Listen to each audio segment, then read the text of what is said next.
Hi குட்டீஸ், எல்லாரும் கதை கேட்க ரெடியா? இன்னைக்கு கதையோட தலைப்பு ஜீவ தண்ணீர்.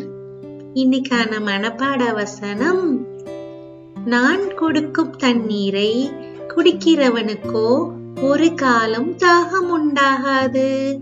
யோவான் 4:14.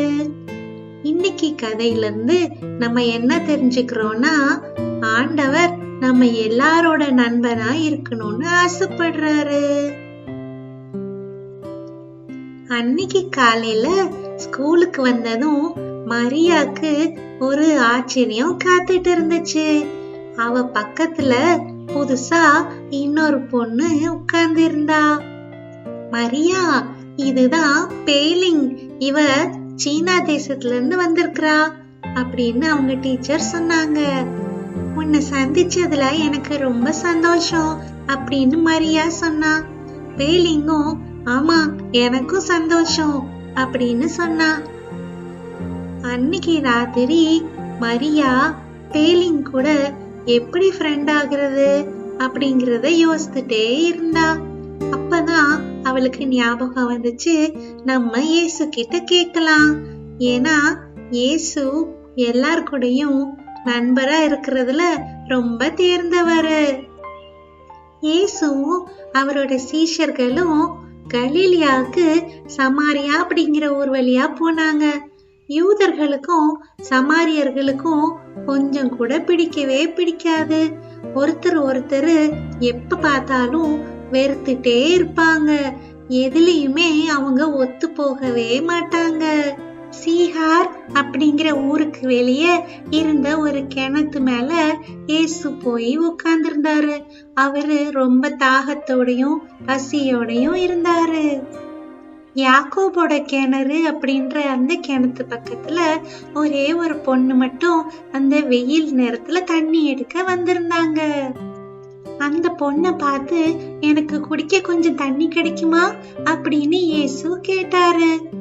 இயேசு ஒரு யூதனாச்சே, சமாரிய பெண் கிட்ட எதுக்கு அவர் பேசுறாரு அப்படின்னு அந்த பொண்ணு யோசிச்சுட்டே இருந்தா. உங்களை பார்க்க ஒரு யூதர் மாதிரி இருக்கு, நீங்க எதுக்கு என்கிட்ட பேசுறீங்க அப்படின்னு அந்த பொண்ணு இயேசுவை பார்த்து கேட்டா. அப்போ இயேசு அந்த பொண்ணு கிட்ட சொன்னாரு, நீ நினைக்கிற மாதிரி இல்ல. நான் என்கிட்ட நீ தண்ணி கேட்டிருந்தா உனக்கு எப்பவும் தாகமே எடுக்காத ஒரு தண்ணிய கொடுப்பேன் அப்படின்னு சொன்னாரு. இயேசு அந்த தண்ணிய ஜீவ தண்ணீர்னு சொன்னாரு. அந்த பொண்ணு அவ ஒரு சமாரியன் அப்படிங்கிறதையும் யூதரான இயேசு கிட்ட அவ பேசக்கூடாது அப்படிங்கிறதையும் அவ மறந்துட்டா. அவளோட நினைப்பெல்லாம் அந்த தாகமே எடுக்காத ஜீவ தண்ணீர் மட்டும்தான் இருந்துச்சு. ஏன்னா அவ மறுபடியும் அங்க தண்ணி எடுக்க வர தேவையில்லை, இந்த ஜீவ தண்ணீரை குடிச்சா அவளுக்கு தாகமே எடுக்காதுன்னு. அப்போ இயேசு சொன்னாரு, நான் சொன்ன ஜீவ தண்ணீர் அப்படிங்கிறது நித்திய ஜீவன். இந்த நித்திய ஜீவன் அப்படிங்கிறதும் ஆண்டவரை முழுமையா நம்பி அவர் சொல்றபடி கேட்டு வாழும்போது அதுக்கு கிடைக்கிற பரிசு. இப்போ அந்த பொண்ணு இயேசு சொன்னத முழுமையா நம்பினா. மத்தவங்களும் நம்பணும், அப்பதான் அவங்களுக்கும் இயேசு சொன்ன அந்த நித்திய ஜீவன் கிடைக்கும் அப்படின்னு அவ முடிவு பண்ணா.